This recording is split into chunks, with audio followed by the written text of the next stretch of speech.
Mummy అలా నటించే మనిషేనా? నా అనుమానం అని చెప్పాను.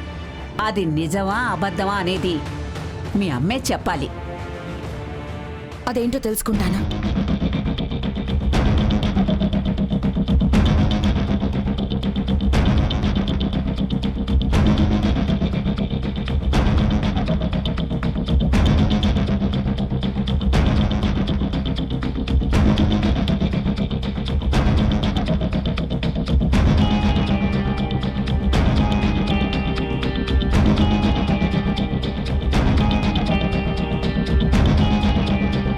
మమ్మీ, చెప్పు.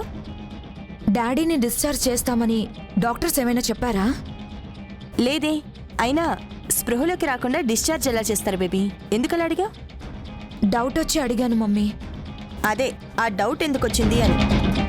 అదే, డాడీ డిశ్చార్జ్ అవుతున్నారని తెలిసి నువ్వు ఆ వాసుదేవరావుకి చేసిందంతా డాడీకి తెలిస్తే ఏమనుకుంటారో అన్న భయంతో.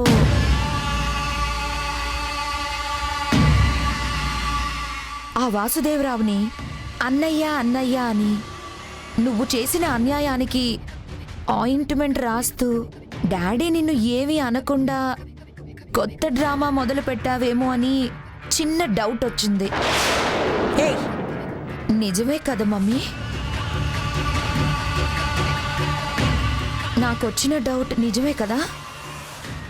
నువ్వు మారడం నిజం కాదు కదా? ఇలాంటి చెత్త చెత్త డౌట్లు తెచ్చుకోకు, మైండ్ చెడిపోతుంది. అరే, నేను నిజంగానే చేసిన తప్పు తెలుసుకుని మూసుకుపోయిన నా కళ్ళు తెరుచుకొని ఇప్పటికైనా మారాలని నిశ్చయించుకుని మారిపోయాను. మీ నాన్న ఏదో అంటాడని భయంతో కాదు. నోరు మూసుకొని వెళ్ళు.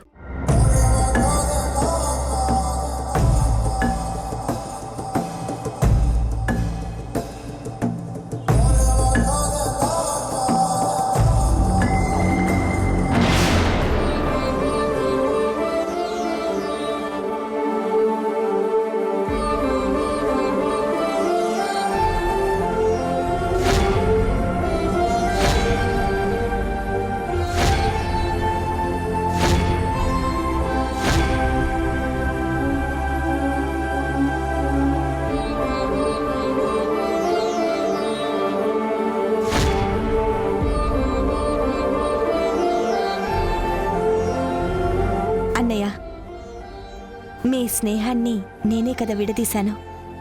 ఆ పాపం నాదే కదా. ఆ పాపానికి పరిహారం చేసుకుంటానన్నయ్య.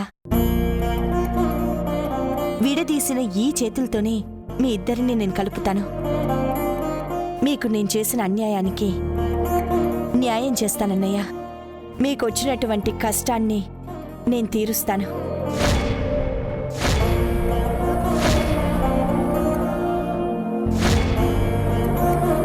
జరిగిన నష్టాన్ని పూడుస్తాను. మీరు ఏదైతే ఇల్లు పొలము తాకట్టు పెట్టి తెచ్చిన డబ్బుల్ని నేను ఆ బిచ్చగాడికి వేసి మీకు కాకుండా చేశాను. ఆ డబ్బుని నేను అరేంజ్ చేస్తానన్నయ్యా.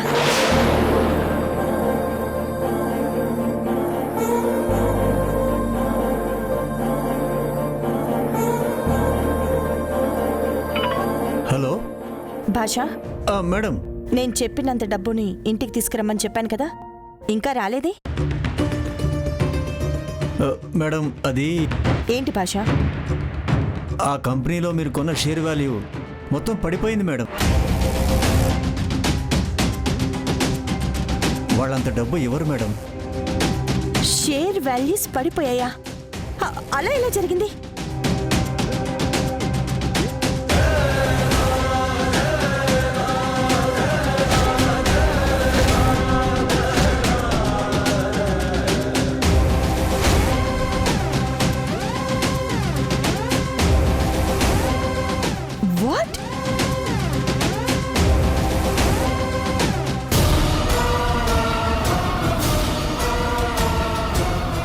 మమ్మీ, మమ్మీ, చూసావా? ఆ దరిద్రుణ్ణి నాశనం చేద్దామని అనుకున్నన్ని రోజులు నీ ఆస్తులు ఎంతగానో పెరిగాయి. ఆ దరిద్రుణ్ణి ఎప్పుడైతే నాశనం చేయడం మొదలు పెట్టావో నీ ఎదుగుదల మొదలైంది. కుదరదనుకున్న సంతకం వచ్చింది, కాదనుకున్న ఫ్యాక్టరీ మొదలైంది. కోటాను కోట్లు డబ్బులొచ్చాయి. కానీ ఇప్పుడు ఆ దరిద్రుణ్ణి అన్నయ్య అన్నయ్య అంటూ వాడికి దగ్గరవ్వాలని చూస్తున్నావో, ఎప్పుడైతే వాడిని ఆదుకోవాలని ఆశపడ్డావో, ఎప్పుడైతే నేను మారాను అని చెప్పడం మొదలు పెట్టావో అప్పుడే నీ పతనం మొదలైంది. వాడి దరిద్రం నీకంటుకున్నట్టుంది. అవును మమ్మీ, బామ్మ చెప్పింది నిజం. నువ్వు మారడం మాకిష్టం లేదు. నువ్వు వాసుదేవరావుకి సాయం చేయడం ఆ దేవుడికి ఇష్టం లేదు. అందుకే నువ్వు సాయం చేయకుండా ఆపడానికి ఆ దేవుడే ఆ షేర్స్ని పడిపోయేలా చేసినట్టున్నాడు. ఇప్పటికైనా ఆ వాసుదేవరావు గురించి మంచిగా ఆలోచించడం చెయ్యకు మమ్మీ. వాళ్ళకి హెల్ప్ చేయాలని అస్సలు ట్రై చేయకు. చాందిని, వెళ్ళిక్కడి నుంచి. Mummy, I said get out.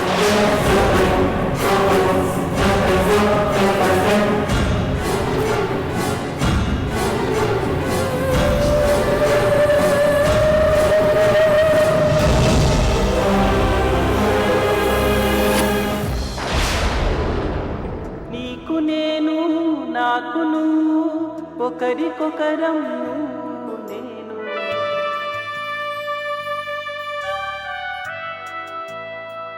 Siddhu, Siddhu, అమ్మా, ఏంట్రా ఎప్పుడు లేంది పాత సినిమాలు చూస్తున్నావు?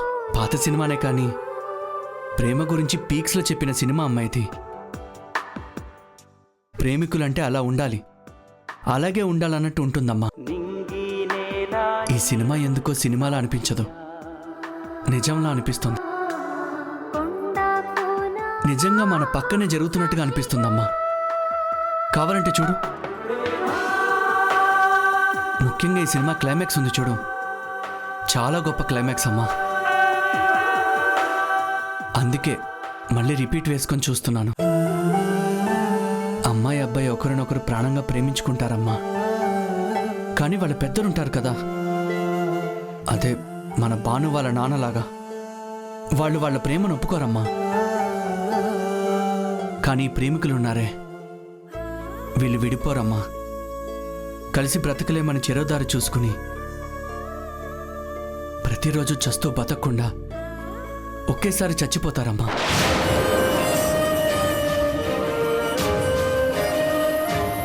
ఏం పనిరా అది? ఇంట్లో పెద్దలు ఒప్పుకోకపోతే ప్రాణాలు వదిలేస్తారా? ఏం ప్రేమలు రావి? పెద్ద అయ్యేదాకా పెంచి పెద్ద చేసిన పెద్దవాళ్ళని వదిలిపెట్టి ఆలోచించకుండా అలా ఎలా ప్రాణాలు తీసేసుకుంటారా? తప్పు కదూ? నీకది నచ్చిందంటావా? అమ్మా, ప్రేమించిన ప్రతి ఒక్కరికి ఇదే నచ్చుతుందమ్మా. హ, అది నీకు అర్థం కాదులే. కలిసి బ్రతకలేనప్పుడు కలిసి చావడమే సుఖమమ్మా. విడిపోయి బతకడం ఎంత నరకమో నీకేం తెలుసు చెప్పు. నువ్వు అలా అనకూడదు నాన్న. ప్రేమకైనా దేనికైనా ఏ సమస్యకైనా చావెప్పుడు సమాధానం కాకూడదు. అయినా ఎప్పుడు పుస్తకాలు పట్టుకుని తిరిగే నువ్వు ఇలా సినిమాలు చూస్తూ ఇలా మాట్లాడుతుంటే నిన్ను కలెక్టర్గా చూడాలనుకున్న నా కల కలగానే మిగిలిపోయినట్టేనా సిద్ధు? అమ్మా, అంత మాట అనకమ్మా. ఇవ్వాలి కదా కబడ్డీ మ్యాచ్ అయిపోయింది. రేపటి నుంచి నేను మళ్ళీ బుక్స్ పట్టుకుంటానమ్మా. అమ్మ, నీ కళ గురించి నువ్వేం కంగారు పడకు. భాను కబడ్డీలో గెలిచి నిలబడినట్టు నేను కలెక్టర్ అయ్యి నీ ముందు నిలబడతాను. అయినా మీ పెద్దలంటారా, భానుతో నా పెళ్లికి నీకేం అభ్యంతరం లేదు. నేను కలెక్టర్ అయ్యి వాసుదేవరావు గారి దగ్గరికి వెళ్ళానంటే ఆయన అసలేం అభ్యంతరం చెప్పడమ్మా. అప్పుడంతా హ్యాపీనే.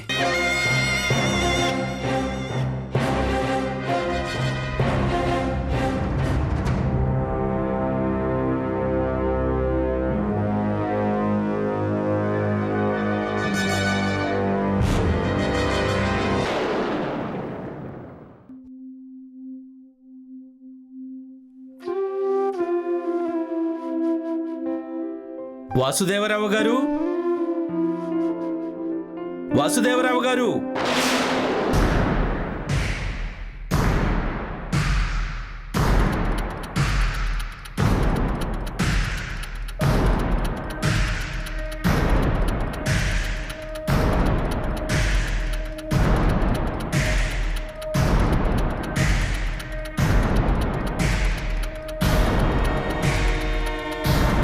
చెప్పండి, ఎప్పుడు వడ్డీ ఇస్తారు? అసలు ఎప్పుడు ఎలా కడతారు?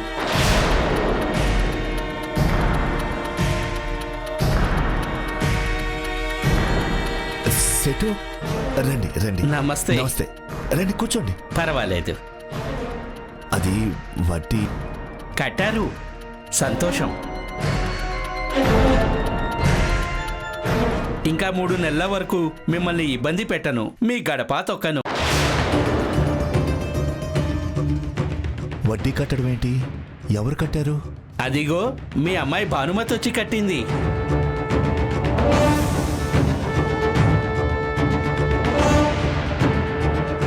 ఇదిగోండి, రసీదులు ఇవ్వడానికి వచ్చాను. తీసుకోండి సార్.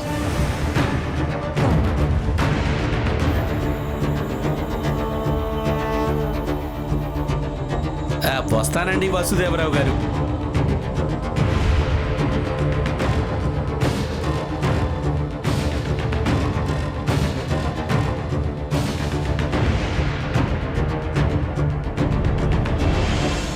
భాను, ఏంటిదంతా? నా వంతుగా నాకు చేతనైంది నేను చేశాను నాన్న. నువ్వెందుకు కట్టావని అడుగుతున్నాను. నీకేం పని? అసలు నిన్నెవరు కట్టమన్నారు? నన్నెవరూ కట్టమని లేదు నాన్న. అలా అని కట్టేవాళ్ళు కూడా ఎవరూ లేరు కదా నాన్న. ఏ వడ్డీ కట్టాలని కష్టపడి కబడ్డీ ఆడాను. గెలిచి ఆ డబ్బుని మీ కష్టాలు తీర్చడానికి ఉపయోగించాలనుకున్నాను. కానీ మీరు ఓడిపోమన్నారు. నేను మీ గురించి ఆలోచించి ఆ పని చేయలేకపోయాను నాన్న. అది మీరు అర్థం చేసుకోవడం లేదు. ఒకవేళ ఆ డబ్బు మీ చేతికిచ్చినా మీరు తీసుకోరు. అందుకే కట్టాల్సిన చోట కట్టేశాను. పాల బిల్లు, కరెంటు బిల్లు, కిరాణా బిల్లు అన్నీ కట్టేశాను నాన్న. ఇప్పుడు ఎవరు వచ్చి మీ డోర్ కొట్టరు. ఎవరు వచ్చి మిమ్మల్ని టెన్షన్ పెట్టరు నాన్న. కుటుంబ బాధ్యత కొడుకులకే కాదు, కూతురు కూడా ఉంటుందని నమ్మి నేను ఈ పని చేశాను నాన్న.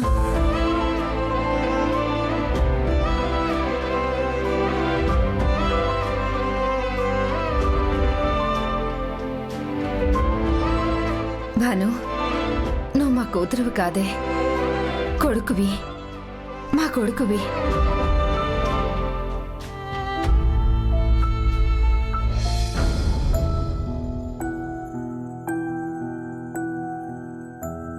స్వామి, నా కొడుకుని నా నుంచి దూరం చేయొద్దు స్వామి. వాడి మీదే ఆశలు పెట్టుకుని ఊపిరి తీసుకుంటున్నాను. వాడిని నా కాకుండా చేయొద్దు స్వామి. గెలవని ప్రేమ కోసం, అందని భాను కోసం ఆశలు పెంచుకుంటూ పోతున్నాడు నా కొడుకు. రాత్రి పాత సినిమా చూస్తూ ప్రేమ విఫలం అయితే చావే దానికి మందు అన్న చందంగా మాట్లాడుతున్నాడు. నాకు వాడికి ఏం చెప్పాలో అర్థం కాలేదు. నేనేం చెప్పినా వాడు అర్థం చేసుకునే పరిస్థితుల్లో లేడు. ఆ వాసుదేవరావు గారు భానుమతిని మరో వ్యక్తికిచ్చి పెళ్లి చేస్తారని మాటిచ్చారు.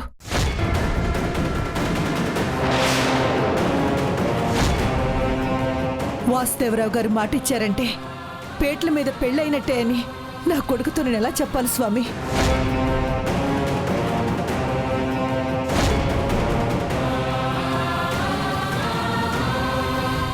వాడికి నేను ఈ విషయం ఎలా చెప్పేది? వాడిని ఎలా ఆపేది? వాడేదైనా అఘాయిత్యం చేసుకుంటే ఎలా స్వామి?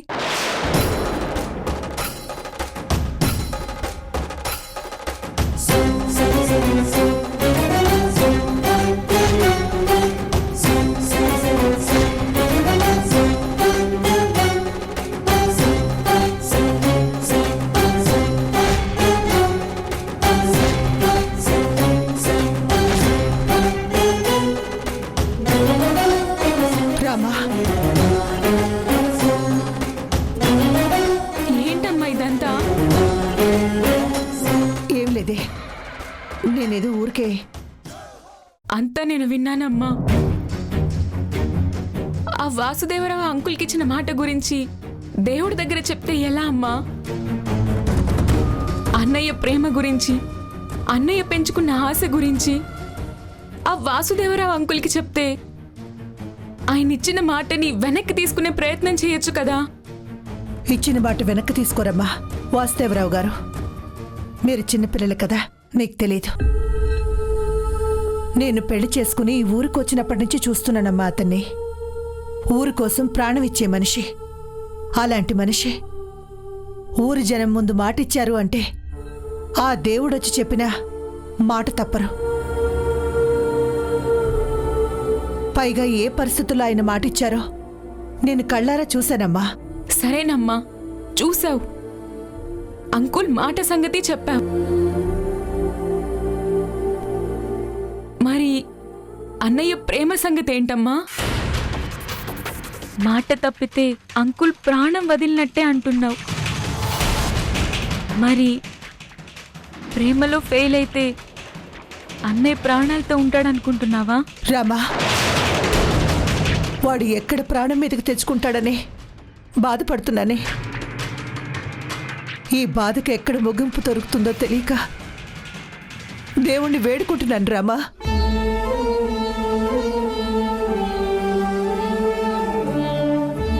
బాధకి ముగింపు దొరకడం లేదని నువ్వనుకుంటున్నావు. కానీ భానుతో అన్నయ్యకి పెళ్లి రాసి పెట్టలేదని ఆ దేవుడెప్పుడో మరో మార్గం చూపించాడమ్మా. కానీ మనమే అది గుర్తించలేదు. ఏంటి నువ్వు చెప్పేది? నేను చెప్పేది కాదమ్మా, ఆ వాసుదేవరావు అంకులే చెప్పారు. మా తమ్ముడు కూతురు వైశాలి గురించమ్మా.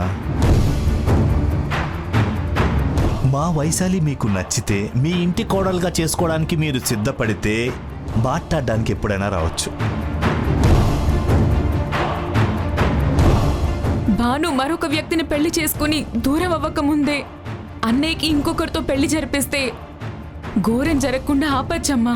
ఆలోచించు.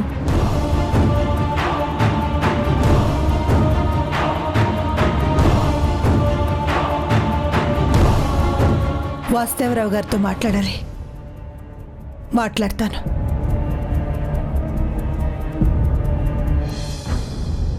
భాను, భాను, ఇంకెక్కడ భాను?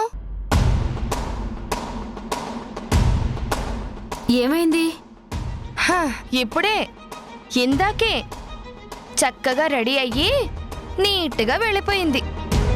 ఎక్కడికి ఎందుకు అని అడిగేలోపే మాయమైపోయింది పెద్దమ్మా. సతీ, భాను ఎక్కడికి వెళ్ళిందిరా? తెలీదు పెద్దమ్మా.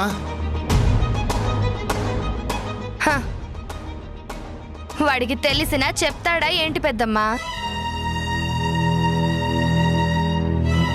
వాడిని అడిగే లాభం లేదులే గాని ఇప్పుడు పెదనాన్న గదిలో నుండి హాల్లోకి వస్తాడు బయటికి వెళ్ళడానికి. పెదనాన్న భానుని అడిగితే ఏం చెప్పాలో ఆలోచించండి. మీనాక్షి,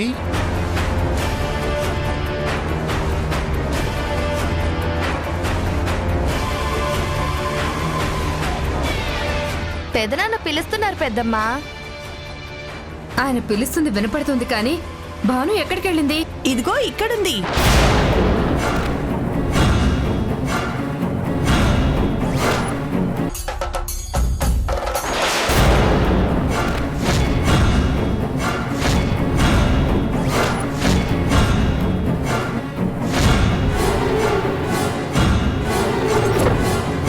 నా కోడలు చిన్నపిల్లదినా, నీలా ఇంటి పట్టున ఎందుకుంటుంది?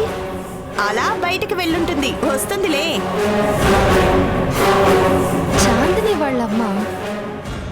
చాందిని వాళ్ళమ్మ ఎలా వచ్చిందేంటి? అది కూడా పద్ధతిగా వదినా అని నవ్వుతూ పిలుస్తోంది. ఏమై ఉంటుంది? దేవుడా, అమావాస్య కూడా నెలకొకసారి వస్తుంది. ఈవెనేంటి స్వామి, ఈ ఇంటికి నెలలో ఇన్నిసార్లు పంపుతున్నావు? ఇప్పుడు వచ్చి మళ్ళీ మా అమ్మాయి గారిని ఏం అడుగుతుందో, ఏ విషయం చెప్పి ఇరుకుని పెడుతుందో, ఏ మాట తీసుకొని మా బాణమ్మని ఇరుకును పెడతాదో.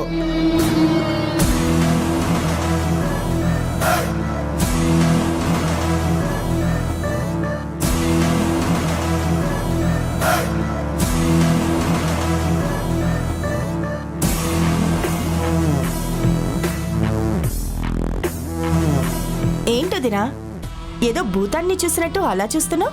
నువ్వు అంతకంటే ఎక్కువ కదమ్మా తల్లి. అబ్బే ఏం లేదు వదినా. అన్నయ్య ఇంట్లో లేరా? ఉన్నారు వదినా, పిలుస్తానుండు.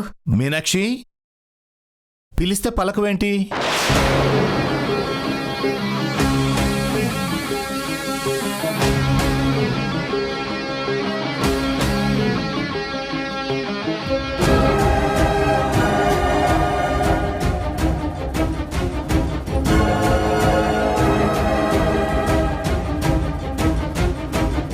ఏదో కిరాణా స్టోర్ పెట్టడానికి తెచ్చినట్టు ఇన్ని సరుకులు ఎందుకు తెప్పించారు నాన్న? నీ పెళ్లి కోసం. ఇప్పుడు మీరు నాకు చూసింది అన్నయ్య హాస్పిటల్లో పనిచేసే కాంపౌండర్నా లేక క్లర్క్నా? గణేష్,